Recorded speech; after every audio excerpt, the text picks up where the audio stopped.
的剉冰，光看都让人暑气全消。这是剉冰女王秋明的精心杰作。学美术出身的她，把身上的艺术细胞也带进了冰品世界。冰品也要艺术化。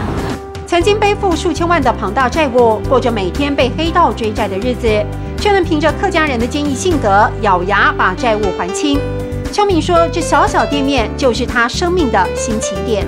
如果让我在这一块，就是这个冰品这一块，我重生的话，我一定是5年教学来回馈。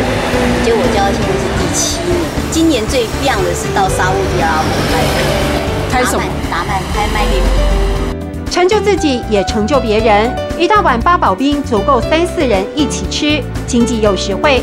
而这独特的生意经就是成功关键。其实做生意是这样子，就是不怕您吃，怕您不来吃而已。挑心料，对不对？就是吃冰透心凉。对呀。这本挑心料。剉冰女王说，她在冬天也吃冰，体会寒天饮冰水，冷暖自知的心情，提醒自己不低头，不灰心。